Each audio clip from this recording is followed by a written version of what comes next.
Claire Bennett never planned to enter Vincent Moretti's world.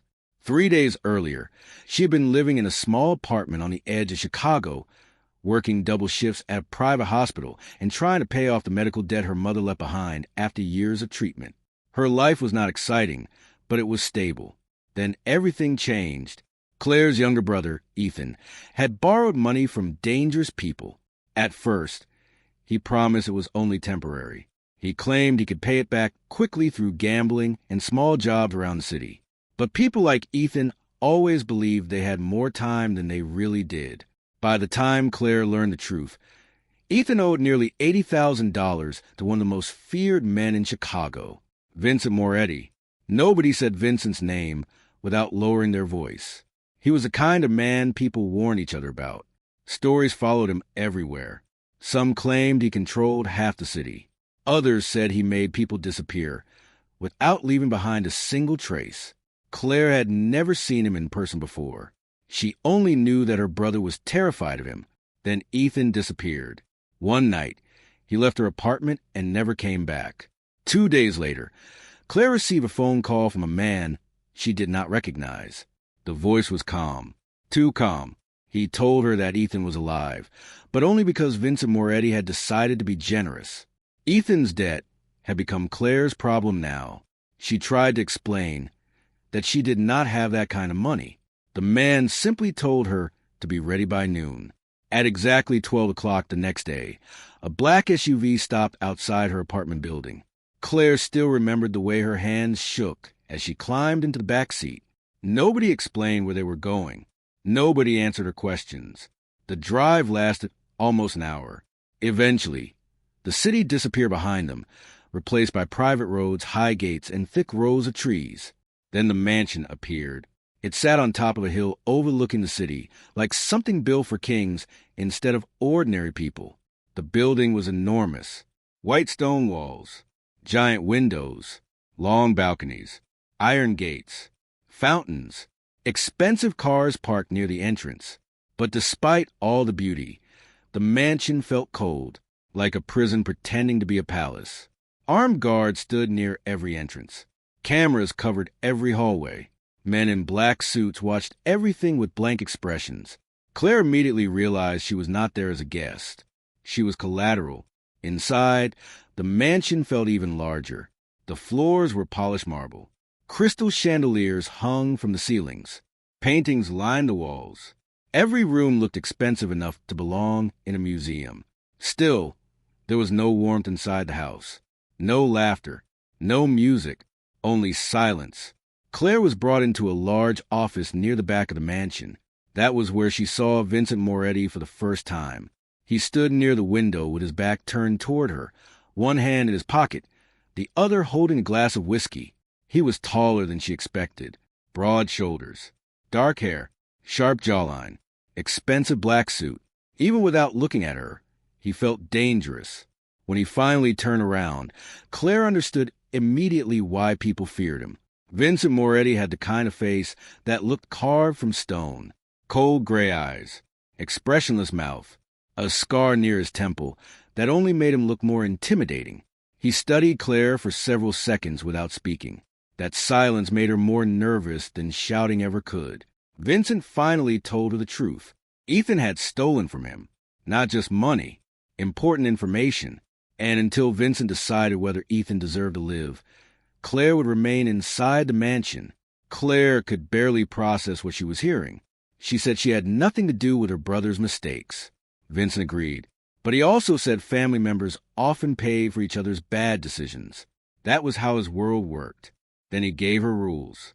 She was allowed to move around the first and second floors of the mansion. She could eat with the staff. She could walk in the gardens during the day if guards followed her. But there were places she was not allowed to go. His private office, the West Wing, and most importantly, the third floor. Vincent's voice became colder when he mentioned that part of the house. The third floor was off limits. No exceptions. Claire looked toward the large staircase near the center of the mansion. The upper floor felt darker than the rest of the house somehow. The hallways were quieter. The doors remained closed. Even the staff avoided looking up there. Claire asked what was on the third floor. Vincent simply looked at her. Then he said she did not need to know. From that moment on, Claire understood that the mansion held secrets. The first few days passed slowly. Claire stayed inside a large guest room near the east wing. The room itself was beautiful, with soft carpets, tall windows, and furniture more expensive than anything she had ever owned. But none of that mattered. The locked door outside her room reminded her that she was still trapped.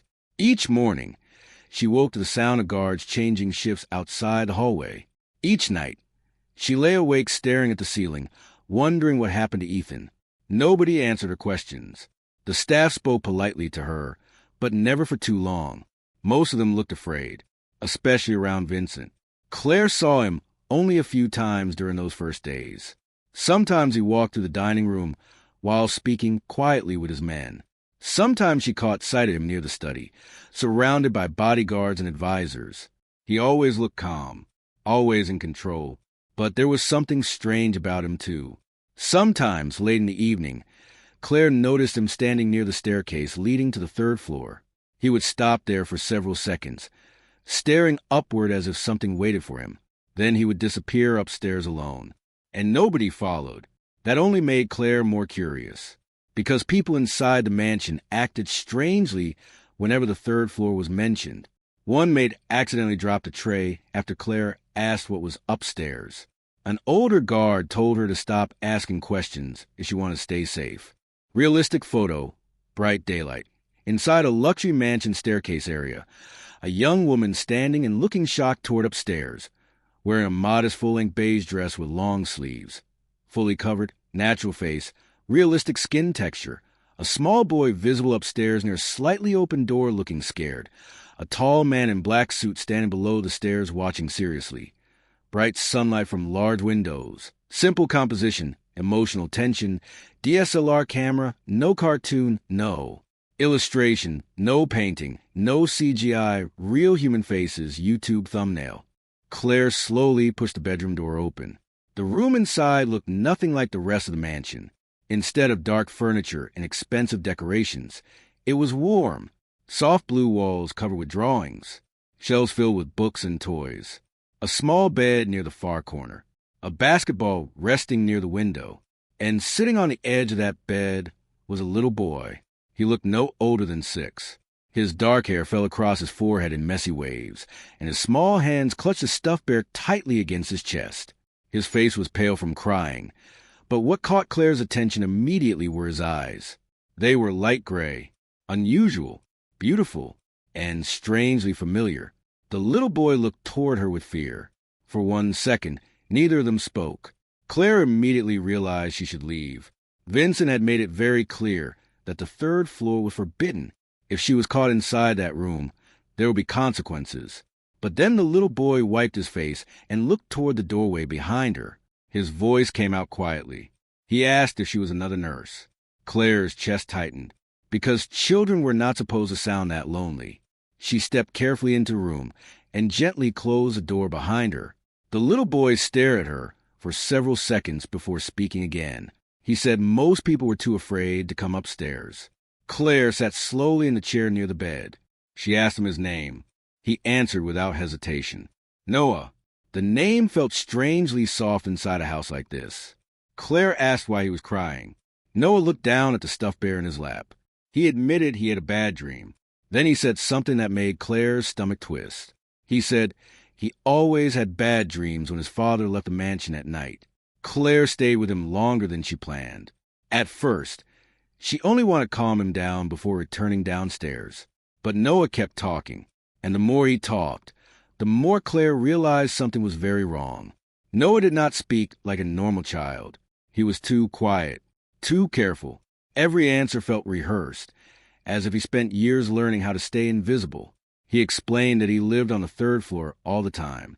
He had a tutor who came during the day, a nurse who checked on him at night, guards outside his hallway. But he never left the mansion. He had never gone to school. He had never played with other children. He had never even walked through a normal neighborhood. The only world Noah knew was the third floor. Claire asked him why. Noah simply shrugged. Then he looked down and said his father told him it was safer this way. Those words stayed with Claire long after she returned to her room, because children were not hidden away for no reason. Something about Noah felt tragic, like he was growing up inside a cage built from fear. The next morning, Claire expected Vincent to confront her. She expected guards outside her room, questions, anger. Instead, nothing happened. Breakfast was served as usual. The staff remained quiet. The guards stayed in their normal positions. For a moment, Claire wondered if she imagined everything. Then, late that afternoon, she saw Vincent walking down the hallway toward the staircase. He was dressed in a black suit, his expression unreadable as always, but in his hand was a small toy airplane. Claire watched him disappear upstairs. Something about that image stayed in her mind, because it did not fit the man she thought Vincent was. Hours later, curiosity pulled her back toward the third floor. This time, she waited until most of the staff disappeared for the evening. Then she quietly climbed the stairs again. Noah was sitting on the floor beside the window when she entered the room. His face lit up the second he saw her. That reaction alone made Claire's heart ache, because it meant nobody else spent time with him. Over the next several days, Claire kept returning. At first, she told herself it was only because Noah needed someone. But deep down, she knew it was more than that. Noah made the mansion feel less cold, less frightening. He talked to her about books, cartoons, and the places he wanted to visit one day. He said he wanted to see the ocean. He wanted to ride a school bus. He wanted to know what birthday parties were like. Claire listened to him for hours. Sometimes she brought him books from the library downstairs. Sometimes she sneaked him small desserts from the kitchen. Little by little, Noah started trusting her, and Claire started caring about him far more than she should have. Then one evening, Noah asked her a question she was not prepared for. He asked if she thought his mother would have liked him. Claire froze. She carefully asked what happened to his mother. Noah looked toward the window. Then he said she died when he was very young. He barely remembered her face, only her perfume, and the way she used to sing to him at night. Claire felt her chest tighten again, because children should not have memories like that. Before she could ask more questions, footsteps echoed outside the hallway. Noah immediately went silent. The bedroom door opened. Vincent stood there. For one terrible second, Claire thought everything was over. She expected him to be furious. Instead, he simply looked between her and Noah. His expression remained cold, but there was something else in his eyes, too. Exhaustion. Noah climbed off the bed and ran toward Vincent without hesitation. Claire expected Vincent to step away. He did not. He bent down and picked Noah up into his arms with a softness Claire had never seen before. The little boy wrapped his arms around Vincent's neck, and for the first time, the feared Mafia boss looked human. Vincent quietly asked Noah if he behaved himself. Noah nodded. Then he told Vincent that Claire had stayed with him because he was scared. Vincent's eyes moved toward Claire. For a moment, neither of them spoke. Then Vincent told Noah it was time for bed. Claire started walking toward the door, but Vincent stopped her with a single look. He told her to stay. She stood awkwardly near the bookshelf while Vincent helped Noah into bed. The entire room felt different now. Softer, quieter. Vincent sat beside Noah and pulled the blanket over him carefully. Then he reached for a book resting on the nightstand. Claire stared in disbelief, because Vincent Moretti, the man everyone feared, sat beside his son and read to him in a low, gentle voice. Noah slowly drifted asleep, while Vincent remained there beside him. For several minutes after the child closed his eyes, Vincent did not move. He simply looked down at Noah with an expression Claire never expected to see. Love, pure and painful. That was when Claire finally understood something important. Vincent was not hiding Noah because he was ashamed of him. He was hiding him because he was terrified of losing him. Later that night, Vincent finally walked out into the hallway. Claire followed him quietly. For a few moments, they stood in silence outside Noah's room. Then Vincent surprised her. He told her Noah's mother died 6 years earlier. Her name was Isabella. Vincent rarely said her name out loud. Claire could tell by the way his voice changed when he spoke it.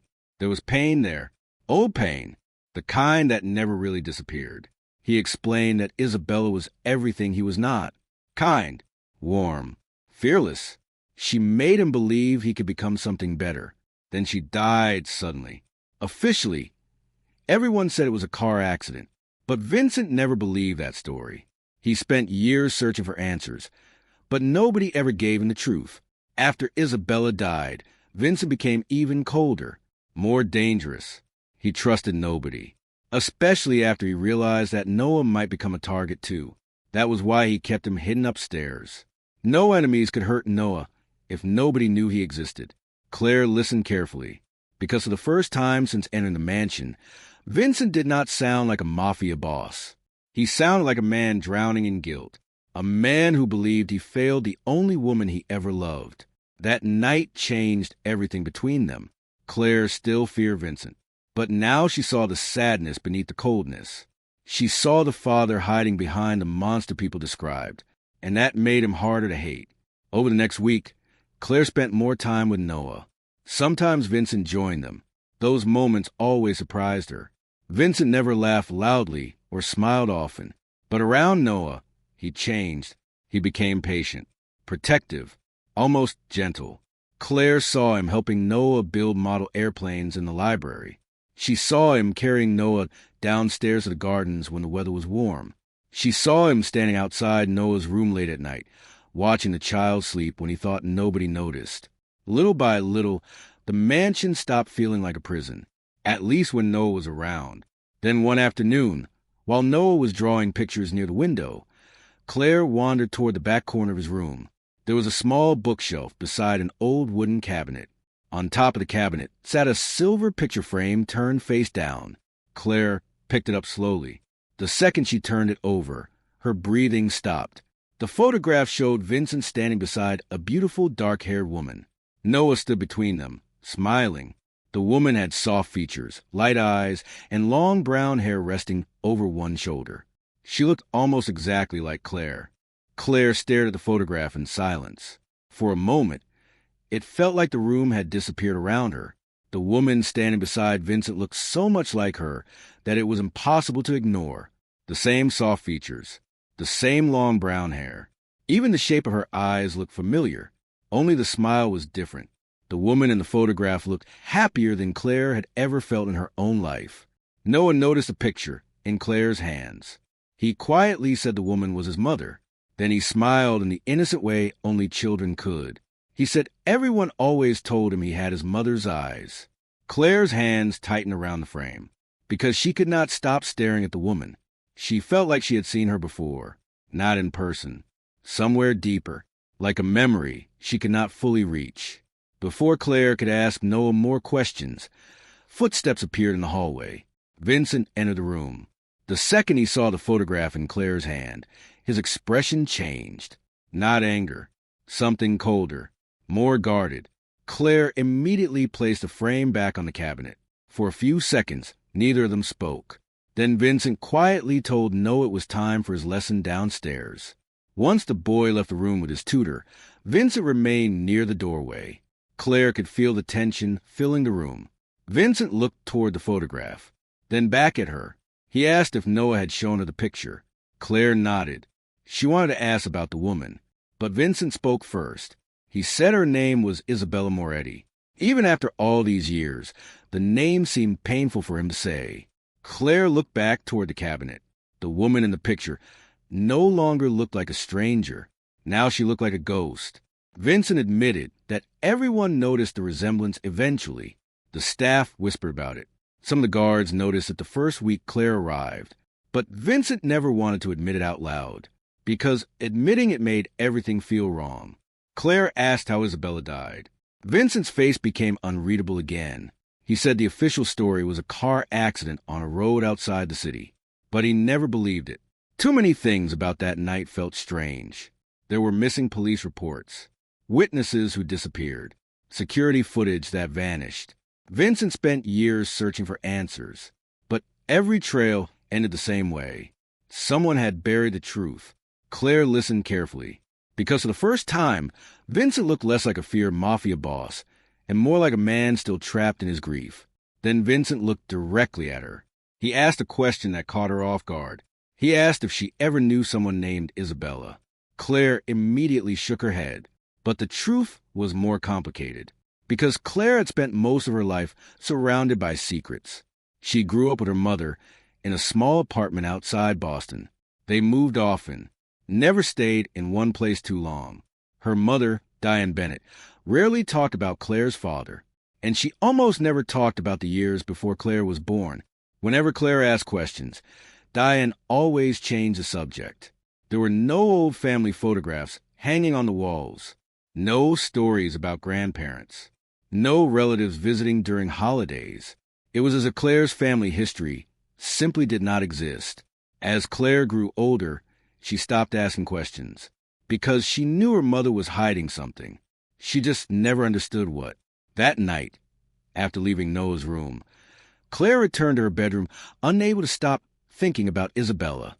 The resemblance bothered her, not because they looked similar, because it felt impossible.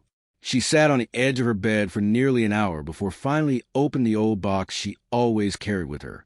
Inside were the few things she still had from her childhood: a faded necklace, a school photograph, an old birthday card from her mother, and one picture taken when Claire was around 6 years old. She picked it up slowly. The photograph showed Claire standing beside her mother outside a small apartment building. Her mother looked younger, thinner, more nervous than Claire remembered, but that was not what caught her attention.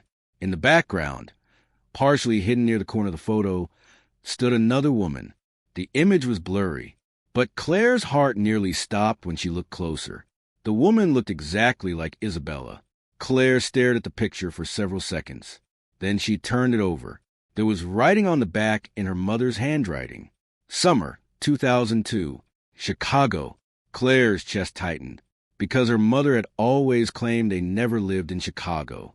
The next morning, Claire could barely focus. Every time she looked at Vincent, she thought about Isabella.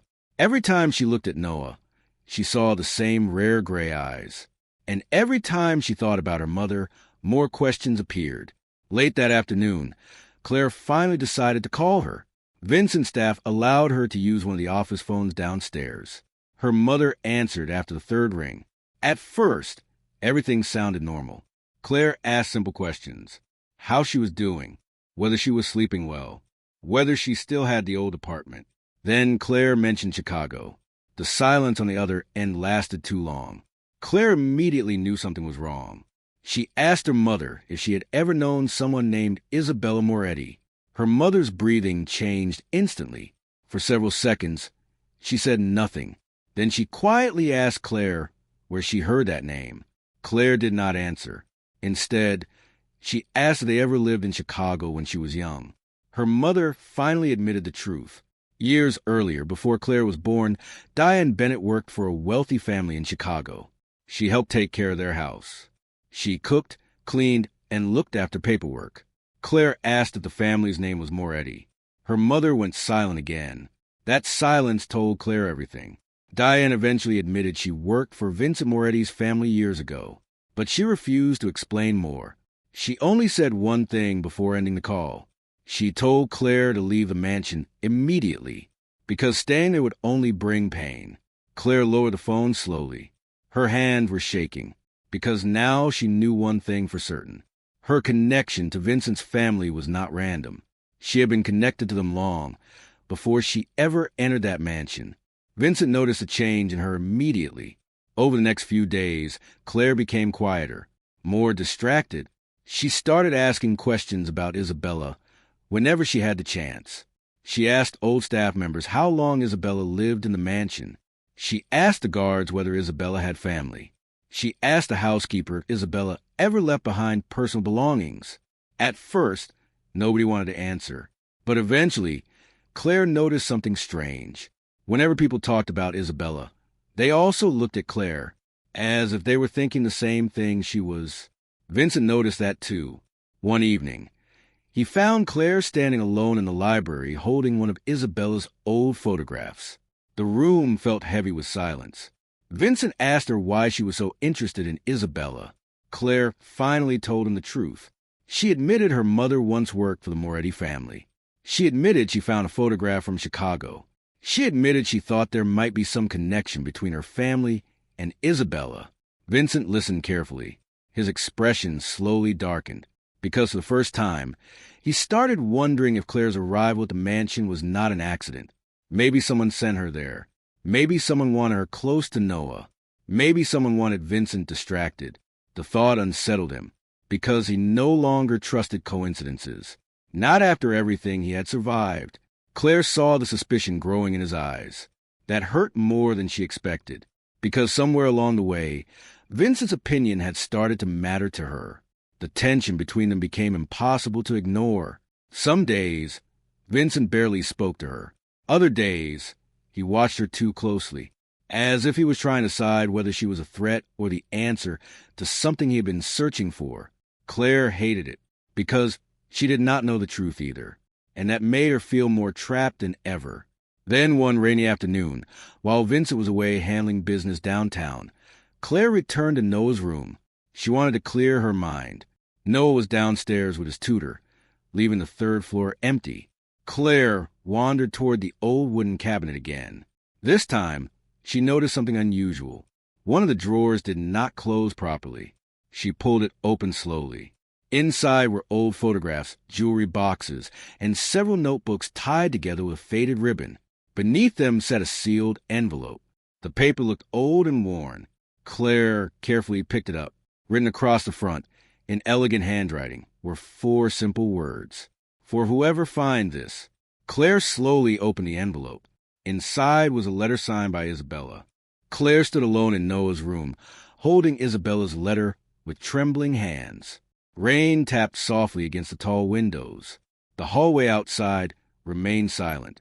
For a moment, Claire considered putting the letter back exactly where she found it, because deep down she already knew one thing.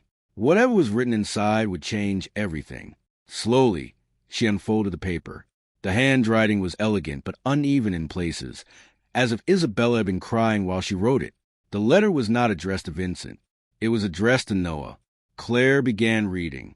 Isabella wrote that if Noah ever found the letter, it meant she had failed to protect him. She said there were people inside the mansion who smiled in public but had dangerous intentions behind closed doors. She said Noah had been born into a family where power mattered more than love. She wrote that someone close to Vincent wanted the child gone. Claire's breathing slowed. She kept reading. Isabella explained that Noah was not supposed to survive. During her pregnancy, she overheard a conversation between 2 men inside Vincent's family office. One of them said a child would make Vincent weak. The other said the baby would become a problem if Vincent ever tried to leave the criminal side of the family behind. Isabella never wrote the names, but she wrote something even worse. She said one of the voices belonged to a man Vincent trusted completely. Claire lowered the paper for a moment, because suddenly Noah's hidden life made sense. The locked floor, the silence around him, the fact that nobody in the mansion ever spoke about Isabella. Vincent had not hidden Noah because he was ashamed of him. He hid Noah because he thought it was the only way to keep him alive.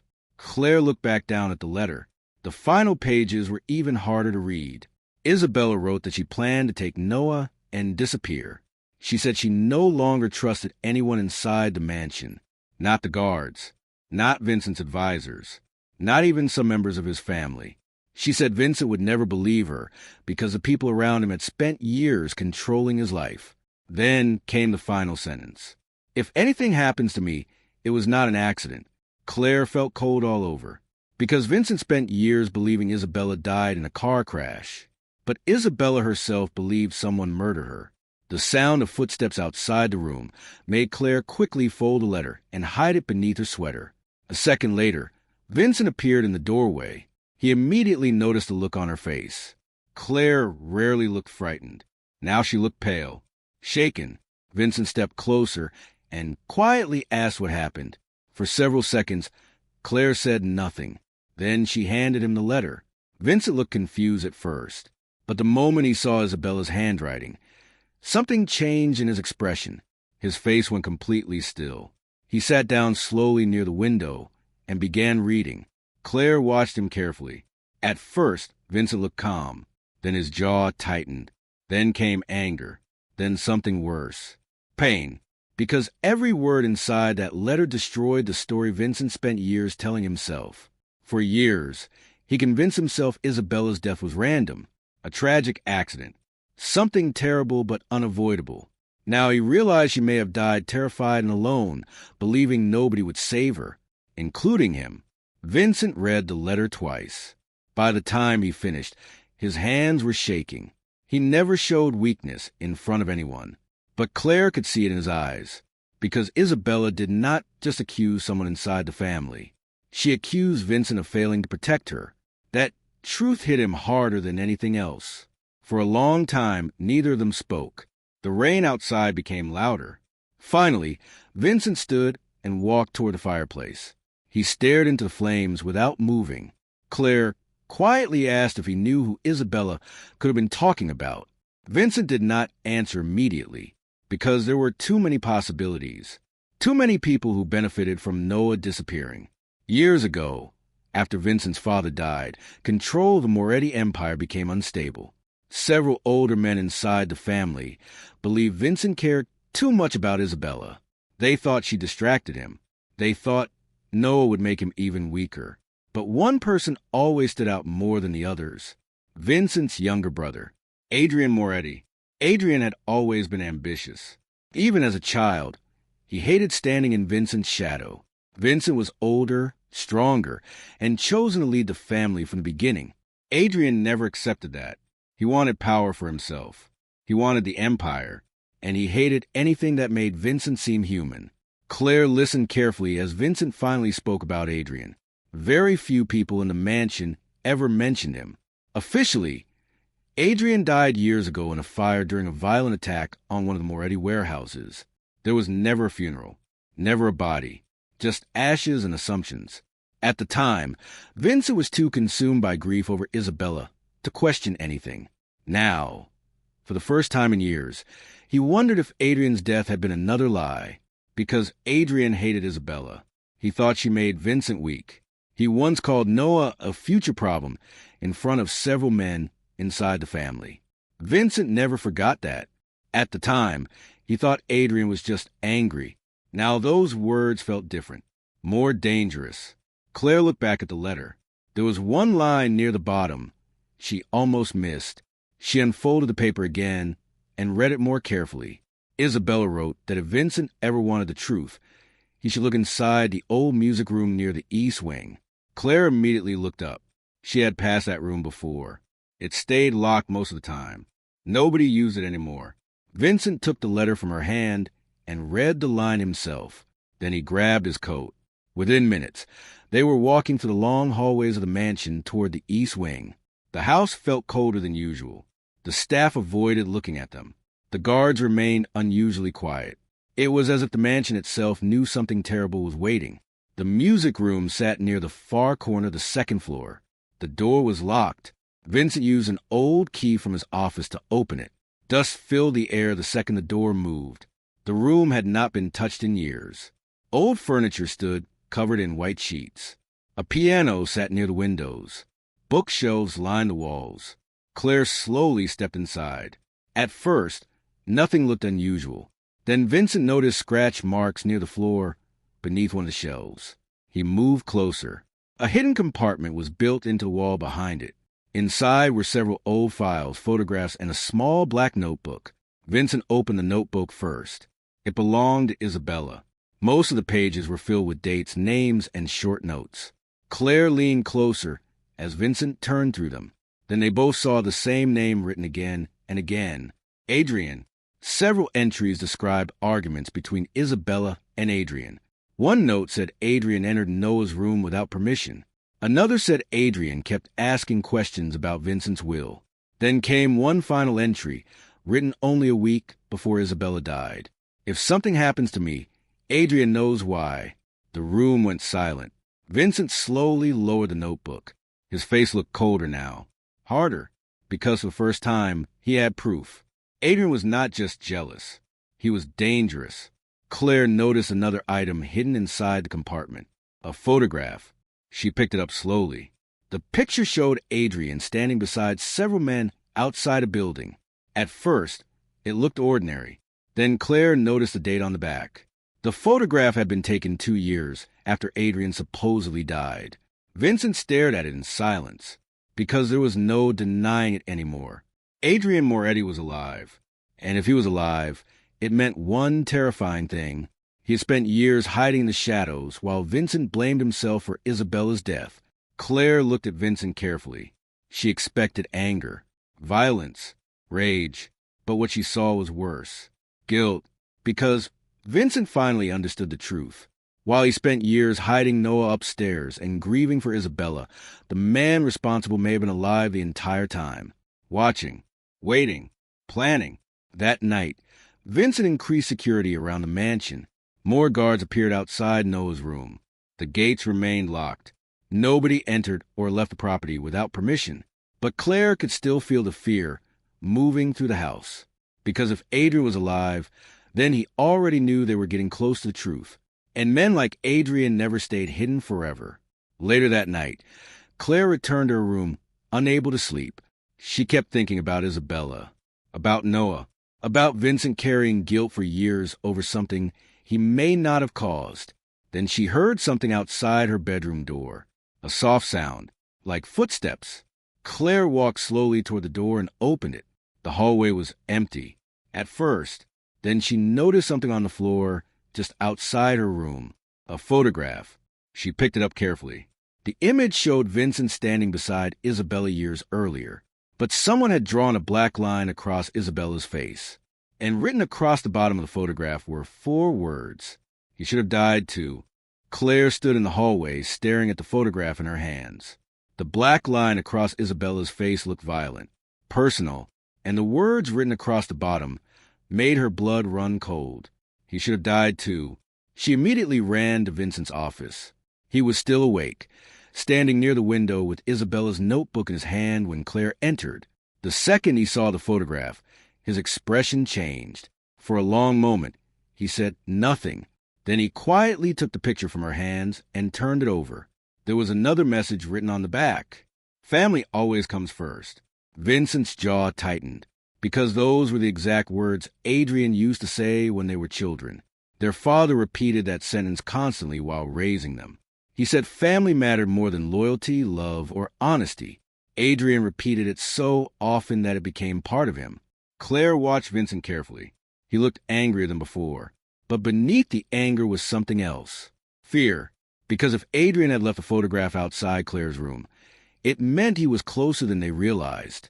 Maybe he had people inside the mansion. Maybe he had been watching them for weeks. Maybe he had never really left. That night, Vincent ordered every guard in the mansion to search the property. The gates were locked. The staff was questioned.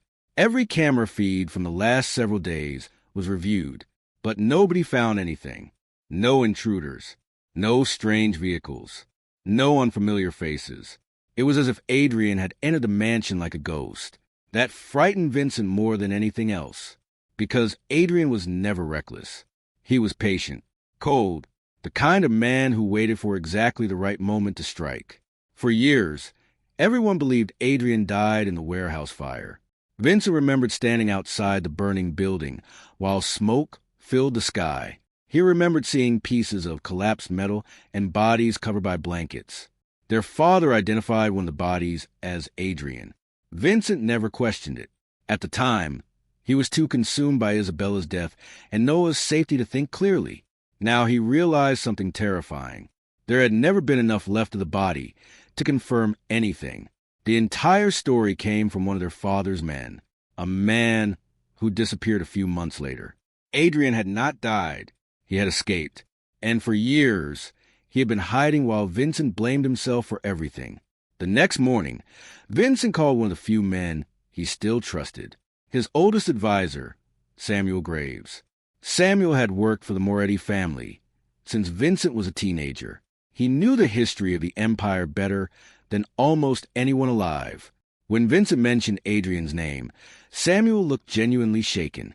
He admitted that years ago, there were rumors Adrian survived the fire. Some men believed he fled the country.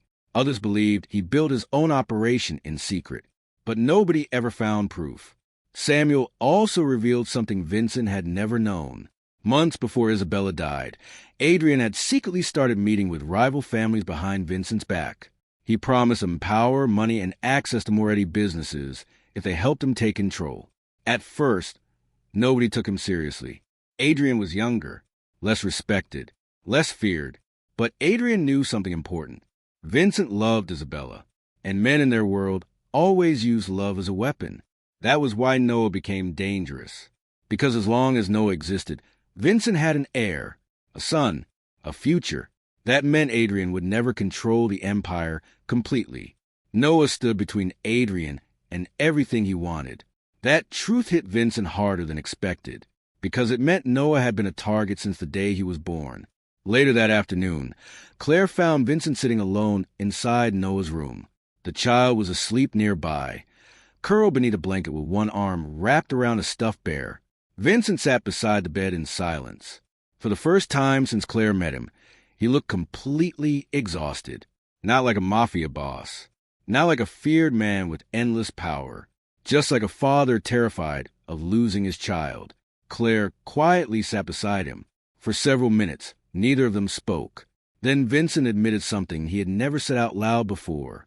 He said he should have protected Isabella better. He should have listened when she said something felt wrong. He should have noticed Adrian sooner. Instead, he ignored the warning signs because he thought family would never betray him. That was his biggest mistake. Claire looked toward Noah. The little boy had no idea how much danger surrounded him. He only knew Vincent as the father who kept him hidden upstairs. He only knew Claire as the woman who read him stories and stayed beside him when he could not sleep. That thought broke Claire's heart, because Noah deserved something normal, something safe. But children born into families like the Morettis rarely got those things. Over the next several days, the atmosphere inside the mansion changed completely. More guards patrolled the hallways. The windows stayed locked. Vincent no longer let Noah leave the third floor without security nearby. Even meals became tense. Nobody trusted anyone anymore. Claire noticed the staff whispering more often. Several longtime guards suddenly disappeared from their posts. One made quit without warning. It felt like fear was moving through the mansion like smoke. At the same time, Claire and Noah grew closer. The little boy followed her everywhere now. He trusted her in a way that surprised even Vincent. Some afternoons, Claire sat with Noah in the library while he colored pictures beside her. Other times, she read to him in the garden while Vincent watched from a distance. For the first time in years, Noah looked happy. That was what made the situation so painful, because the more Claire cared about him, the more terrified she became of losing him. Vincent noticed it too. One evening, he found Claire asleep in one of the upstairs chairs with Noah resting against her shoulder. The sight stopped him completely. For years, the mansion had felt empty, cold, silent. Now, for the first time since Isabella died, it felt like there was life inside it again. Vincent quietly covered Noah with a blanket. Then he looked at Claire, because somewhere along the way, she had become more than just a woman trapped inside his house. She had become the only person who made him feel less alone. That frightened him, because loving someone always came with consequences, especially in his world. Later that night, Vincent stood outside on the balcony overlooking the grounds. Rain clouds moved across the sky. The gates remained locked below. Armed guards stood near every entrance. Still, Vincent could not shake the feeling that Adrian was already close, watching, waiting. At that exact moment, several miles away, Adrian Moretti sat inside an abandoned warehouse, staring at photographs of the mansion, photographs of Vincent, photographs of Noah, and photographs of Claire. Adrian looked older now, harder. There was gray in his dark hair, and a scar running across one side of his face from a fire years ago. But his eyes remained the same, cold, jealous, full of hatred. For years, Adrian blamed Vincent for everything. He blamed him for being the favorite son. He blamed him for inheriting the empire. He blamed him for having Isabella. And he blamed him for having Noah. Because Noah represented something Adrian could never have, a future. Adrian believed Vincent did not deserve any of it. So he spent years building his revenge slowly. He paid men to watch the mansion. He bribed guards. He waited for Vincent to become careless. Now, after all these years, Adrian finally saw his opportunity. because Vincent had become distracted. Distracted by Noah, distracted by Claire, distracted by feelings he could not control. Adrian smiled as he looked down at the photograph of Noah. Then he gave a quiet order to the men standing beside him. The time had finally come. The following evening, the mansion held a rare family dinner.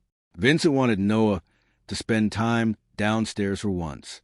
He wanted him to feel normal. For a little while, it almost worked. Noah laughed while Claire helped him build a tower out of small wooden blocks in the sitting room. Vincent watched them from across the room, and for the first time in weeks, he almost forgot about Adrian. That was his mistake. The power inside the mansion suddenly went out. Every light disappeared at once. The room fell into darkness. Noah froze. Claire immediately grabbed him. Then came the sound of glass shattering somewhere downstairs. A second later, gunshots exploded through the mansion. The guards outside shouted. Someone screamed. Vincent stood instantly. His face changed in an instant because he knew exactly what was happening. Adrian had finally made his move. The mansion turned into chaos. Gunfire echoed through the hallways. Smoke filled the lower floors. Claire pulled Noah close as Vincent grabbed a weapon from the hidden compartment near the fireplace. Several guards rushed into the room. Some loyal, some not. Vincent could not tell the difference anymore. One of the men shouted that intruders had entered through the back gate. Another yelled that the security room was down. Everything happened too fast. Vincent ordered Claire to take Noah upstairs and lock the bedroom door. She grabbed Noah's hand and ran toward the staircase. The child was crying now, terrified. Claire could barely hear her own thoughts over the gunfire. She reached the third floor and slammed the bedroom door shut behind them. Noah clung to her arm. The sounds downstairs grew louder. Then suddenly, the room went quiet. Too quiet. Claire's heart pounded because she realized something terrifying. The gunfire had stopped.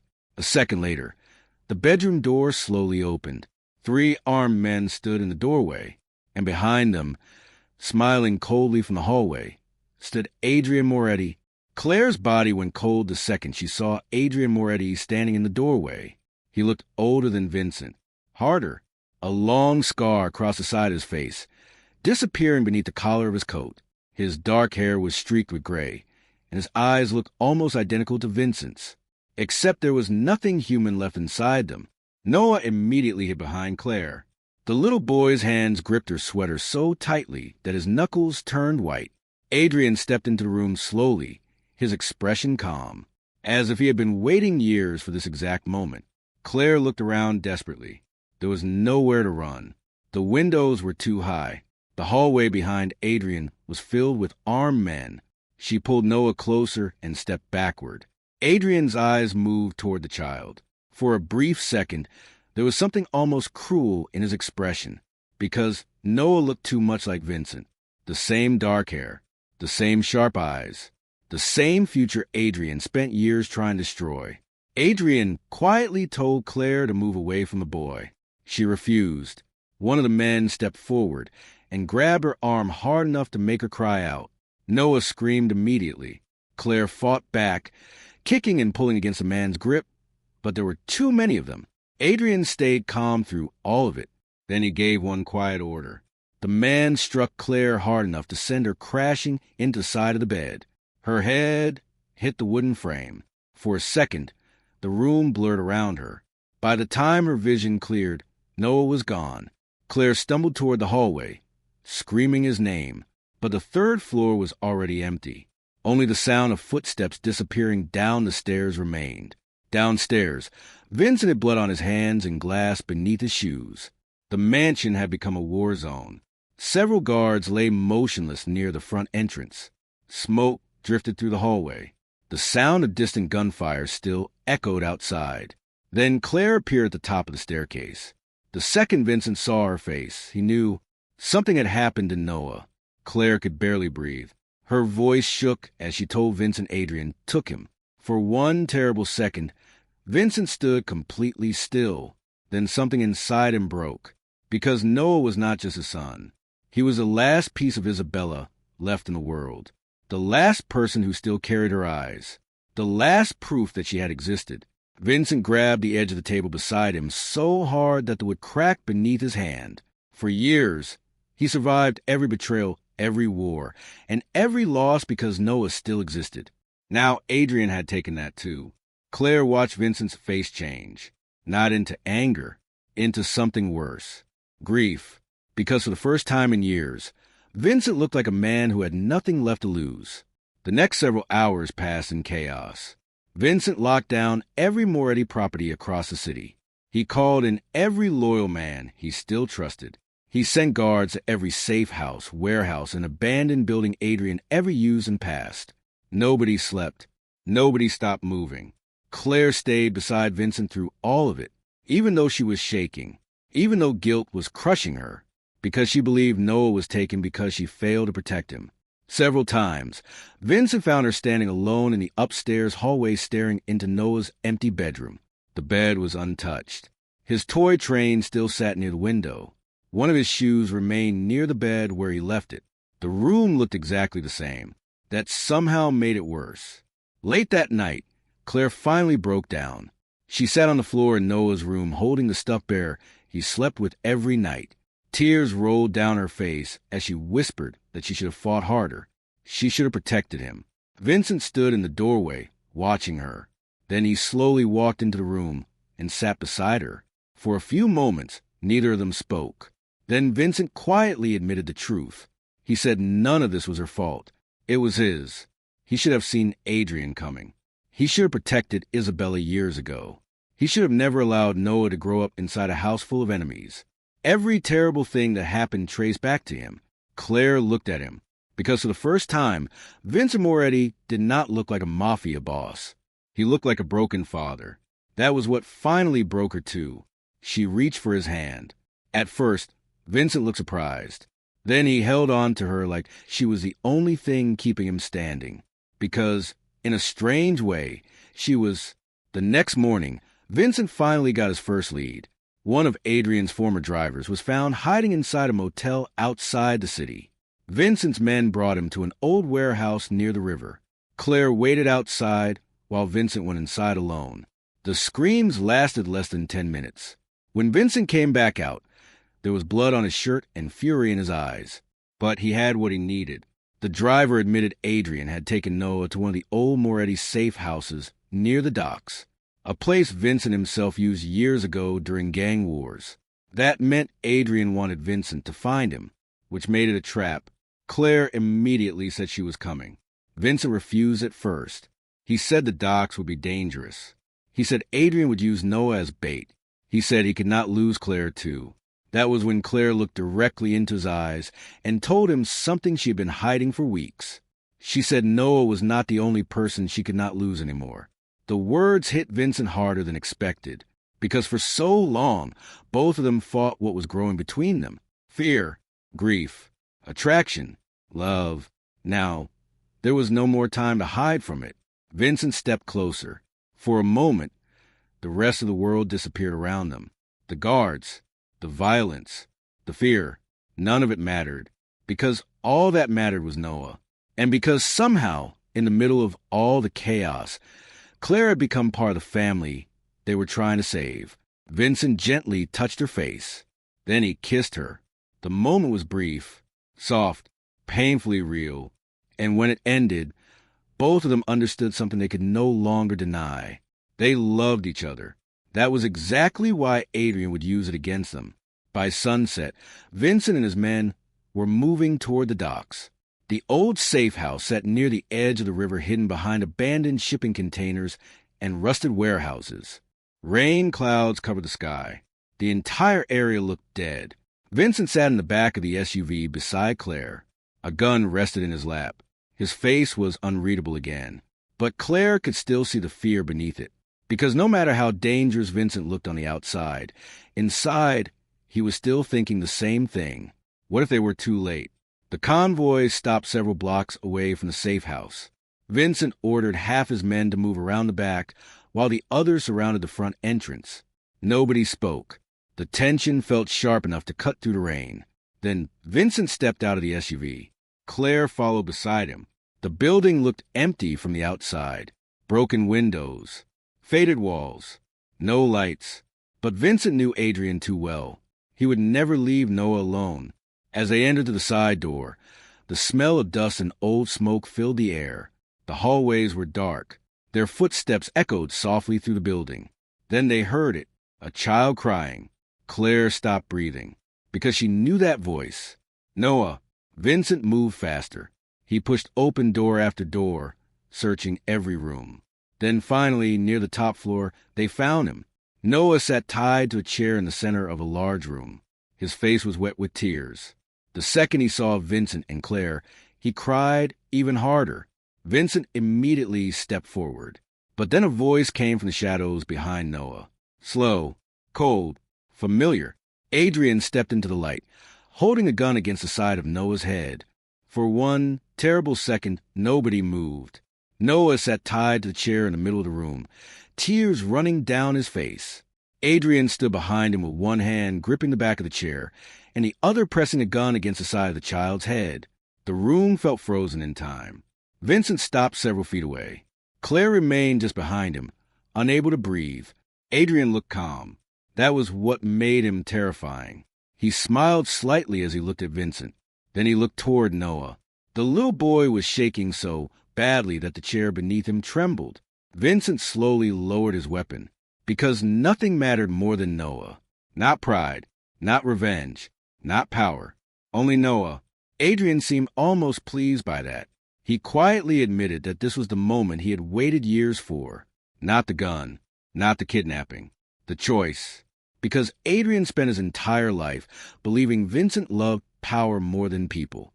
He believed Vincent cared more about the empire than family. But now he wanted to know the truth. Adrian pointed toward a folder resting on an old table near the far wall.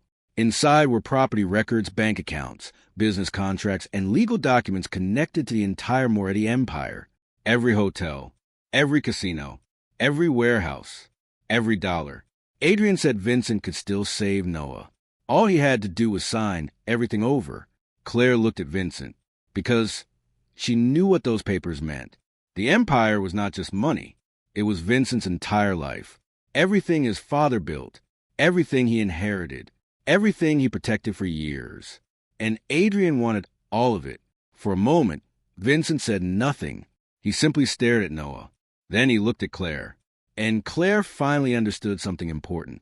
Vincent was not thinking about the empire. He was thinking about the little boy sitting in that chair. Because Noah was the last piece of Isabella. Because Noah was innocent. Because Noah mattered more than everything else combined. Without hesitation, Vincent walked toward the table. He picked up the pen. Then he signed every page. Adrian watched him carefully. At first, he looked satisfied. Then something in his expression changed. Almost disappointment. Because after all these years, Adrian finally realized the truth. Vincent would always choose Noah over power. That made him stronger than Adrian ever understood.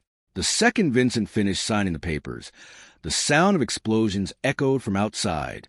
The building shook violently. One of the windows shattered. Adrian's men rushed toward the doors. Someone shouted that Vincent's guards had entered to the lower floor. Gunfire exploded through the building.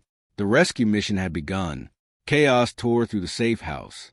Bullets ripped through walls and windows. Smoke filled the hallway. Several of Adrian's men fell near the staircase as Vincent's guards stormed the lower level. Adrian grabbed Noah roughly and pulled him backward. Claire screamed. Vincent moved instantly. He tackled one of Adrian's men hard enough to send him crashing into the wall. The room turned into violence. Gunfire echoed in every direction. Noah cried out as the chair tipped sideways onto the floor. Claire ran toward him through the smoke. She dropped to her knees beside him and began pulling at the ropes around his wrists. Vincent fought through the room like a man with nothing left to lose. Every second mattered. Every bullet mattered. Because Claire and Noah were trapped in the middle of it. Adrian fired twice toward Vincent before disappearing through the far door. The second he reached the hallway, Vincent chased after him. The building was falling apart around them. Smoke rolled through the corridors. Flames began spreading from the lower floors. Adrian had prepared for this. If he could not have the empire, he planned to burn everything connected to it. Vincent finally caught up to him near the old loading dock at the back of the building. Adrian stood near the exit with blood running down one side of his face. Behind him, fire climbed across the walls. Adrian laughed as he looked around the burning building. He said the Moretti Empire was finished. He said Vincent spent his whole life protecting something that was never worth saving. Then Adrian revealed one final truth. The fires were not only inside the safe house. His men had already gone to Mansion. The house was burning too. The place where Noah grew up. The place where Isabella lived. The place Vincent still called home. Everything was being destroyed at once. For a second, Vincent felt completely hollow, because Adrian was not just trying to kill him. He was trying to erase him, his family, his memories, his entire life. But then Vincent looked back toward the room where Claire and Noah still were. And suddenly, none of the buildings mattered. Not the mansion, not the empire, not the money, because the only things that mattered were still alive. Vincent turned away from Adrian and ran back toward the room. That was the moment Adrian understood he had lost. Because even after everything, Vincent still chose people over power. Claire had finally freed Noah from the ropes by the time Vincent returned. The little boy immediately ran into his father's arms. Vincent held him tightly for a second. Then he looked at Claire. Smoke filled the room now. The ceiling above them groaned loudly. The fire was spreading too fast. They needed to leave. Vincent grabbed Noah while Claire stayed close beside him. Together, they ran toward the staircase. But halfway down, the floor collapsed beneath part of the hallway. Claire almost fell into the flames below before Vincent caught her arm. For one terrifying moment, she hung above the burning lower floor. Vincent refused to let go. Noah cried out in fear. Vincent pulled Claire back toward him with every bit of strength he had left. The second she reached him, Claire wrapped her arms around Noah. All three of them stood there for a second, surrounded by smoke, heat, and destruction. That was when Claire realized the truth. Vincent did not just love Noah because he was his son. He loved him because Noah reminded him there was still something good left in the world. And Vincent did not just care about Claire. He loved her too. Enough to lose everything. Enough to destroy his own empire. Enough to die for her if he had to. The lower level of the building had become impossible to cross. Vincent led them toward the roof instead. Several of his men waited outside near the loading dock, but the fire had spread too far between them. The only way out now was through the upper level. As they climbed the final staircase, smoke thickened around them. Noah buried his face against Vincent's shoulder. Claire struggled to breathe. Vincent kept moving, because stopping meant dying. They finally reached the roof. Cold rain hit them instantly. Below, the entire safe house burned. In the distance, Claire could already see black smoke rising from the direction of the mansion. Adrian had been telling the truth. Everything was burning. A helicopter circled above the river, while several of Vincent's men moved toward the building from below. For one brief second, it looked like they might survive. Then Adrian appeared again. He stepped onto the roof from the opposite side, holding a gun in his hand. His face was covered in blood and ash, but he was still smiling, because if he could not control the empire, he wanted Vincent to suffer forever. Vincent slowly stepped in front of Claire and Noah. Rain poured around them. The roof beneath them trembled from the fire below. Adrian lifted the gun. Vincent looked back at Claire one final time, and in that moment, she saw everything he could not say out loud. Love, regret, fear, hope. Then Vincent turned back toward Adrian and moved. A gunshot echoed to the burning roof just as Vincent reached Claire and Noah. The gunshot echoed across the roof. For one terrible second, nobody moved.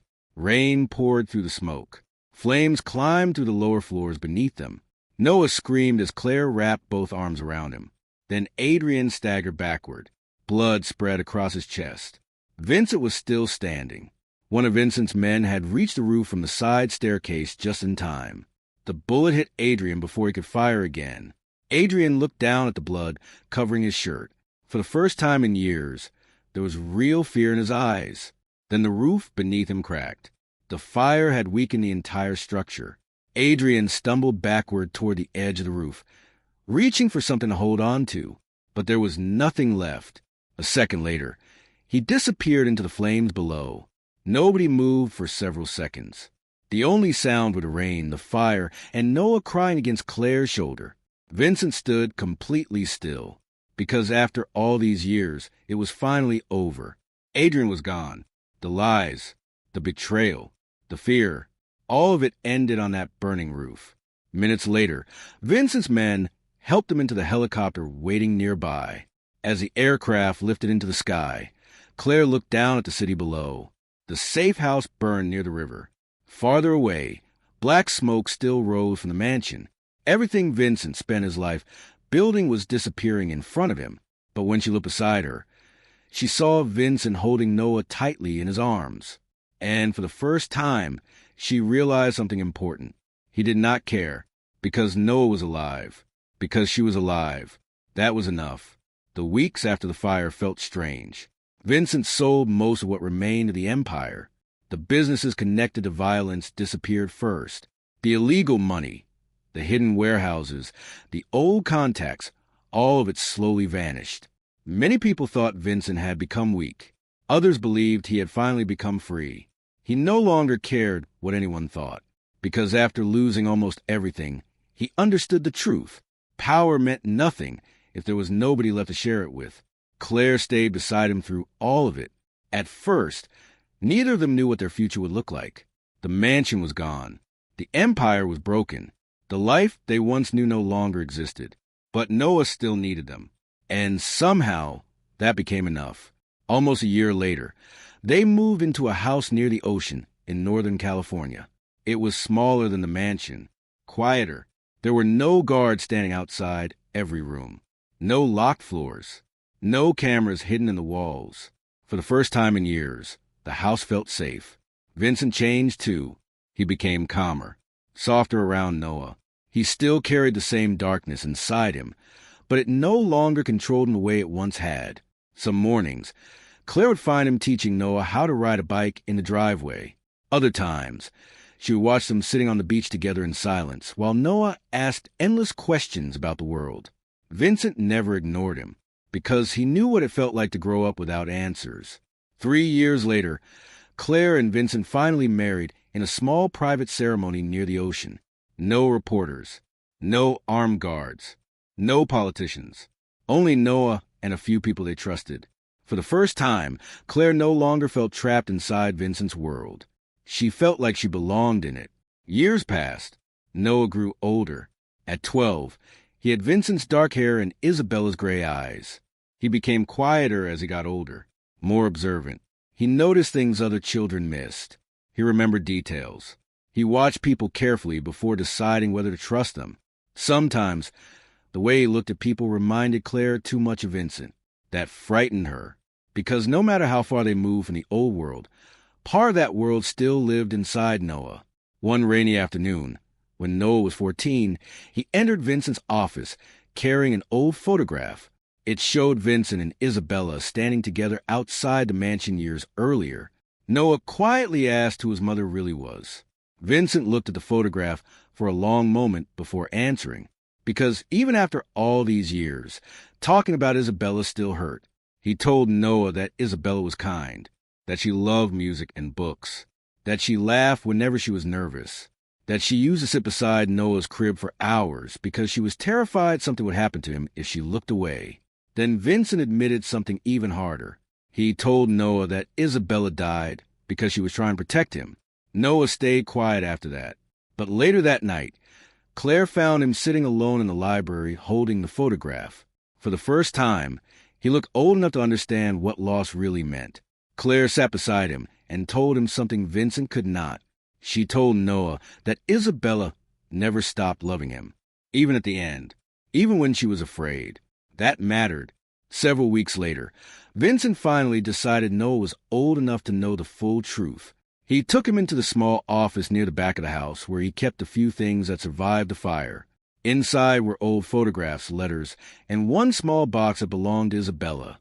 Noah opened it slowly. Inside were pieces of a life he never got to know, jewelry, old pictures, a silver bracelet, and Isabella's journal. The journal was thick, worn, and filled with years of handwritten notes. At first, Noah only planned to read a few pages, but once he started, he could not stop. Isabella wrote about everything: her first meeting with Vincent, her fears about the mansion, her pregnancy, her love for Noah. She wrote that she was terrified every single day after he was born, not because she was afraid of him, because she knew people inside the family saw him as a threat. Then Noah found something that changed everything. Near the back of the journal, Isabella mentioned Adrian several times, but one page stood out more than the others. It was written only a few days before she died. The handwriting looked rushed, uneven, almost panicked. The entry explained that Adrian was not the only person she feared. There was someone else, someone outside the Moretti family, someone connected to Noah's birth. Noah kept reading. Then he reached the final pages. Inside one of them was an old folded document hidden between the paper, a birth record. Noah stared at it in silence. At first, it looked normal: his date of birth, the hospital, Isabella's name. Then his eyes moved to the line marked father. The name written there was not Vincent Moretti. It was another name entirely: Daniel Hart. Noah looked at the page again, convinced he was reading it wrong. But the name remained there: Daniel Hart. He had never heard it before. Noah immediately stood and walked toward the office door. His hands were shaking, because for his entire life, he believed he was Vincent Moretti's son. Now there was a document in his hands saying otherwise. Vincent looked up the second Noah entered the room. He immediately noticed the paper, and for the first time in years, real fear appeared in his face again. Noah held up the birth record. He asked one quiet question: "Who is Daniel Hart?" The room went silent. Claire looked toward Vincent, because she knew that name. Daniel Hart was Isabella's first love years before she met Vincent, a man who disappeared under mysterious circumstances long before Noah was born. Vincent slowly stood from his chair. His face looked pale now, because there was one final secret he never wanted Noah to know. Years earlier, Isabella confessed that she was already pregnant when she met Vincent. Vincent knew Noah might not be his biological son, but he stayed anyway. He protected him anyway. He loved him anyway, because blood never mattered to him. Only Noah mattered. Tears filled Noah's eyes, not because Vincent lied, because suddenly he no longer knew who he was. Vincent stepped closer and placed one hand on Noah's shoulder. Then he told him the truth. He said being a father was not about blood. It was about love. It was about staying. It was about choosing someone every day, no matter what. And Vincent had chosen Noah from the beginning. Noah looked down at the journal still in his hands. Then he noticed one final folded page hidden near the back cover. He pulled out slowly. It was another birth certificate, older, more damaged. And at the very bottom of the page, beneath Isabella's name, was a different last name entirely. Not Moretti, not Hart, Blackwood,